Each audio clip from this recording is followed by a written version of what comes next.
विट्ठल मंदिर के उस पाषाण वैभव को अब हम विदा कर रहे हैं, जिसे हमने पिछले भाग में करीब से महसूस किया था। अब मेरी मंजिल पुरंदर दासा मंडप है, जो तुंगभद्रा की लहरों के ठीक पास स्थित है।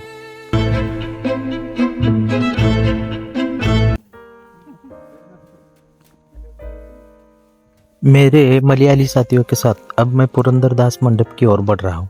जैसे जैसे मैं पुरंदर दास मंडप के करीब जा रहा हूँ, तुंगभद्रा की लहरों का संगीत स्पष्ट सुनाई दे रहा है। दोपहर को उधर ही विरूपाक्ष के पास।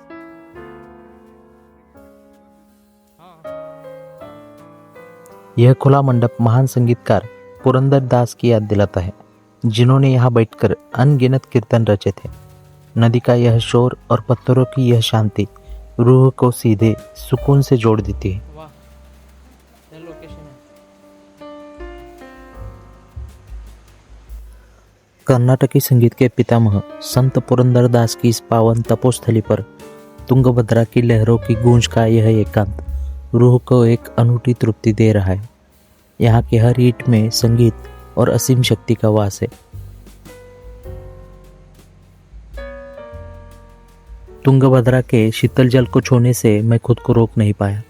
इसी लहरों के किनारे बैठकर पुरंदर दास जी ने प्रसिद्ध भाग्यदा लक्ष्मी बारम्मा की रचना की होगी।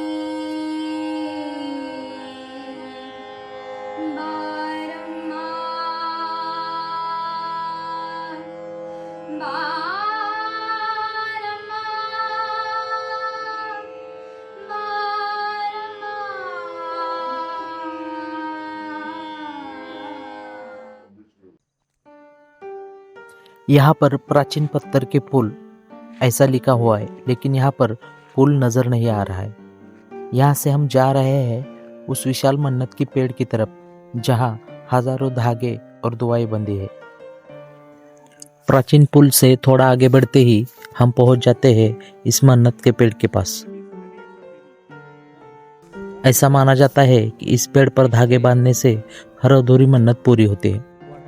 यह परंपराओं का वो हिस्सा है जो सदियों से अटूट विश्वास के साथ चला आ रहा है।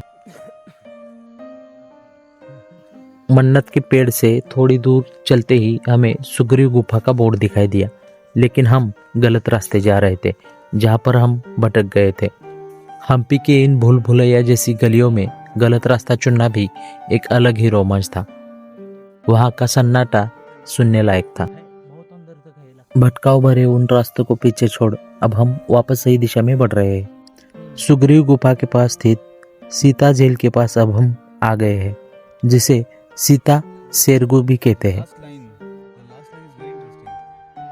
वह पावन कुंड है जहाँ माता सीता ने स्नान किया था। यहाँ के जल में औषधीय गुण माने जाते हैं, जो थकान मिटाने के लिए प्रसिद्ध है। आखिरकार मैं सुग्रीव गुफा का यह बोर्ड देख रहा हूँ और मेरा रोमांच बढ़ गया है। इन विशाल शिलाखंडों के बीच से गुजरता यह संकरा रास्ता सीधा उस ऐतिहासिक कक्ष तक ले जाता है, जहां अब सुरक्षा हेतु द्वार लगा है। मान्यता है कि यहाँ पर रामायण काल में वानर राज सुग्रीव का निवास था, जो आज भी जीवित है।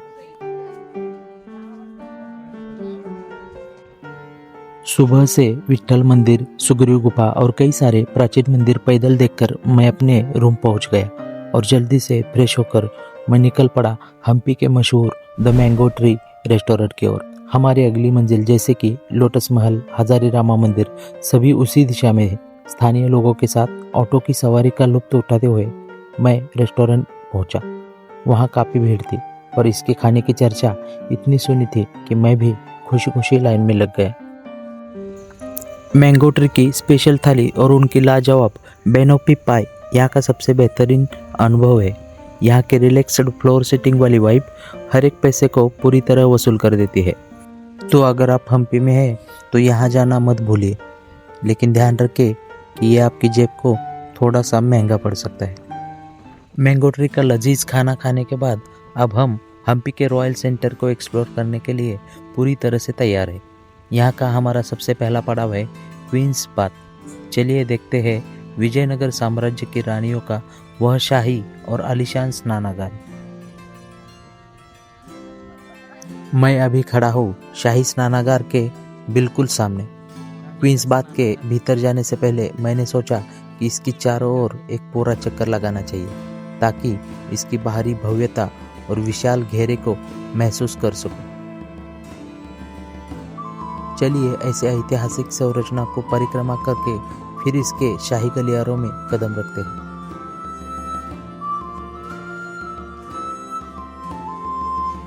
इन खूबसूरत नक्काशीदार बालकनियों को जरा देखिए जो इस शाही स्नानागार के चारों ओर बनी है। माना जाता है कि विजयनगर की रानियां यहाँ जल क्रीड़ा और स्नान का आनंद लेती थी। यहाँ की इंडो इस्लामिक वास्तुकला आज भी बेमिसाल है। इस क्वींस बाथ का निर्माण 14वीं शताब्दी में विजयनगर साम्राज्य के दौरान हुआ था। यह इंडो इस्लामिक वास्तुकला का बेमिसाल नमूना है, जहाँ शाही महिलाएं बाहरी नहरों से आने वाले ताजे जल से स्नान करती थी। क्वींस बाथ देखकर अब मैं पैदल ही रॉयल इनक्लोजर यानी कि राज प्रांगण की तरफ बढ़ रहा हूँ। कुछ देर धूप में चलने के बाद मुझे आखिरकार इसका बोर्ड दिख ही गया। हम्पी का यह वह हिस्सा है जहाँ कभी विजयनगर साम्राज्य का मुख्य प्रशासनिक और शाही केंद्र हुआ करता था। सीढ़ियाँ चढ़ते ही मैं राज प्रांगण यानी कि रॉयल इनक्लोजर के उस विशाल मंच पर पहुंच गया जहां से कभी विजयनगर साम्राज्य की सत्ता चलती थी। यहाँ की हर ईंट और पत्थर उस गौरवशाली शासन की गवाही देते हैं। हम्पी के इस शाही इलाके की भव्यता अब धीरे धीरे आंखों के सामने खुलने लगी है। ये है महानवमी डिब्बा। यह विजयनगर का सबसे ऊंचा और भव्य मंच है जिसे राजा कृष्णदेवराय ने उदयगिरी विजय की स्मृति में बनवाया था। यहाँ से राजा महानवमी का भव्य उत्सव और सैन्य परेड देखते थे। इसकी सबसे बड़ी खूबी इसकी दीवारों पर उकेरी गई बारीक नक्काशी है। हाथी, घोड़े, नर्तकियाँ और युद्ध के दृश्य यहाँ के पत्थरों पर आज भी जीवंत है। अब मैं इन ऊंची सीढ़ियों से ऊपर जा रहा हूँ। यहाँ के डेथ स्पेस यानी ऊंचाई से पूरे रॉयल इनक्लोजर का नज़ारा अद्भुत है। यहाँ खड़े होकर आप पूरे साम्राज्य की भव्यता को एक साथ महसूस कर सकते हैं। महानवमी डिब्बा की इन सीढ़ियों को ज़रा देखिए। सदियों बाद भी इसकी मजबूती और चमक वैसी ही है। पत्थर की इस शानदार कारीगरी को पीछे छोड़कर मैं अब बढ़ रहा हूँ हजारी रामा मंदिर की ओर। अब मैं खड़ा हूँ हजारी रामा मंदिर के मुख्य द्वार पर। हम्पी के रॉयल इनक्लोजर का यह सबसे खास और शाही मंदिर है। इसे 15वीं शताब्दी में राजा देवराय द्वितीय ने बनाया था। यह कोई साधारण मंदिर नहीं बल्कि विजयनगर के राजाओं का निजी यानी प्राइवेट मंदिर है। इसकी बाहरी दीवारों पर हाथियों, घोड़ों और सैनिकों की लंबी कतारें हैं, जबकि अंदरूनी दीवारों पर पूरी रामायण की कहानी नक्काशी के रूप में उकेरी गई है, जो हम बाद में देखेंगे। मैं बहुत उत्साहित हूँ इसकी भव्यता को करीब से देखने के लिए, इसलिए अंदर जाने से पहले मैं फिर से इस मंदिर की परिक्रमा कर लेता हूँ ताकि पत्थरों पर जीवंत हुए इस इतिहास को हर कोने से सुकून से देख सकूं। 15वीं शताब्दी का यह ऐतिहासिक स्थल अपनी दीवारों पर रामायण की जीवंत गाथा समेटे हुए है। जैसे ही मैं इसके भीतर कदम रख रहा हूँ, यहाँ की भव्यता और विजयनगर साम्राज्य के उस दौर का वैभव साफ महसूस हो रहा है। मेरी यह आदत बन चुकी है कि मैं सीधे अंदर जाने की बजाय पहले मंदिर की पूरी परिक्रमा करता हूँ। हजारी रामा मंदिर के चारों ओर घूमते हुए पत्थरों पर उकेरी गई रामायण की बारीक कारीगरी को देखना एक अलग ही सुकून देता है। चलिए इस दिव्य घेरे को महसूस करके फिर मुख्य द्वार की ओर बढ़ते हैं। इन दीवारों पर 10 सिर वाला रावण स्पष्ट दिखाई दे रहा है और ज़रा उस नक्काशीदार हाथी को देखिए जिस पर 4 लोग सवार हैं, शायद राम, लक्ष्मण और उनके सैनिक। पत्थरों पर उकेरी गई यह रामायण सचमुच हैरतअंगेज है।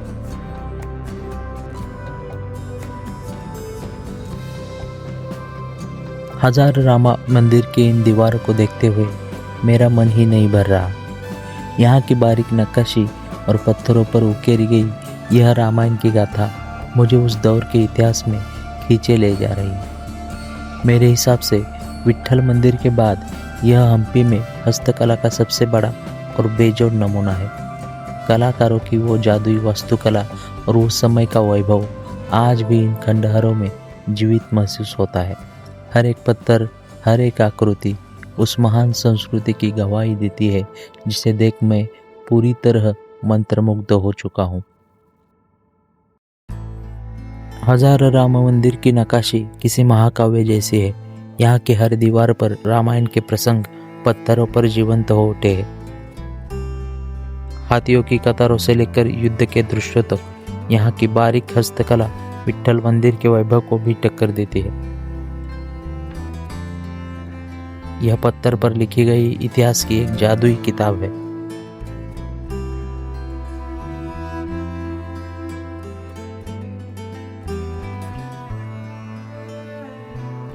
हजार रामा मंदिर के भव्यता को पीछे छोड़कर मैं पैदल ही आगे बढ़ रहा हूँ। सामने लगे बोर्ड पर लोटस महल और एलिफेंट स्टेबल का रास्ता दिखाई दे रहा है। चलिए हम्पी के अगले शाही अजूबों को देखते हैं। यहाँ पर QR कोड का इस्तेमाल करके मैंने अपना टिकट करवा लिया है और मैं लोटस टेम्पल और हाथी के अस्तबल यानी कि तबेलों की तरफ जा रहा हूँ।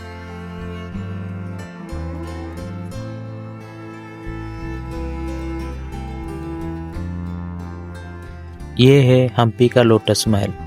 इसे कमल महल भी कहा जाता है। यह विजयनगर की इंडो इस्लामिक वास्तुकला का सबसे सुंदर प्रमाण है।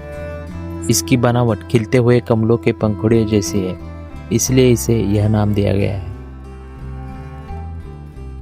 इसकी सबसे बड़ी विशेषता इसकी प्राचीन एयर कूलिंग तकनीक है। महल की दीवारों के भीतर खोखली पाइपलाइनें बिछी थी जिनमें पानी बहता था ताकि चिलचिलाती गर्मी में भी अंदर का तापमान एकदम ठंडा रहे, मानो उस दौर का नेचुरल एसी। आज भी इसके मेहराब और नक्काशीदार गुंबद पूरी मजबूती से खड़े हैं। मेरे पीछे जो आप वास्तुकला देख रहे हैं वह है प्रसिद्ध हाथी अस्तबल। इसका एक विस्तृत वीडियो मेरे चैनल पर पहले से ही है, जिसका लिंक मैं अंत में दे दूंगा, उसे जरूर देखें।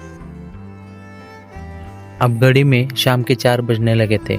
इसके बाद मैं कृष्ण मंदिर और उसके बाद नरसिंह मंदिर को पहुंच गया, लेकिन यह वीडियो पहले से ही काफ़ी लंबा हो चुका है, इसलिए इसकी भव्यता और अनोखी नक्काशी हम एक स्पेशल व्लॉग में विस्तार से देखेंगे। फिलहाल मैं आगे बढ़ गया हम्पी का सबसे प्रसिद्ध श्री गणेश कदलेकालु देखने। विजयनगर काल के शिल्पकारों ने एक अखंड शिला यानी मोनोलिथिक रॉक को तराश कर जो करिश्मा रचा है वह आज के आधुनिक इंजीनियरिंग को भी बौना साबित कर देता है। इसके चारों ओर बने ऊंचे नक्काशीदार खंभे और खुला मंडप हम्पी की वास्तुकला को एक ऐसी ऊंचाई पर ले जाता है जहां शब्द कम पड़ जाते हैं। इस विशाल आकृति का पेट चने यानी कि ग्राम जैसा दिखने के कारण इसे यह खास नाम मिला है। यहाँ की असीम शांति और पत्थर पर उकेरी गई बारीक नसों जैसी कारागिरी को देखकर रोंगटे खड़े हो जाते हैं। यह कोई साधारण ढांचा नहीं है, बल्कि सदियों पुरानी साधना का जीवंत प्रमाण है। कदलेकालु की भव्यता को नज़रों में बसाकर अब मैं फिर से एक बार निकल पड़ा हूँ हिमकुटा हिल्स के सूर्यास्त पॉइंट की तरफ। पत्थरों के इस शहर पर जब ढलते सूरज की सुनहरी किरणें पड़ती है तो पूरा हम्पी किसी सुनहरे सपने जैसा दिखने लगता है। दिन के इस खूबसूरत अंत के बाद मैं सीधा विरूपाक्ष मंदिर जाऊंगा और उसी के साथ आज के हमारे सफ़र को विराम दूंगा। बने रहिए मेरे साथ मेरे हम्पी की इस सीरीज में। अगले दिन हम जाने वाले हैं यहाँ के सबसे प्रसिद्ध सनराइज पॉइंट जिसे मातंगा हिल्स कहते हैं। तो मिलते हैं कल सुबह ठीक 5 बजे। तब तक के लिए वीडियो को लाइक, शेयर और सब्सक्राइब करना न भूलें। जय हिंद।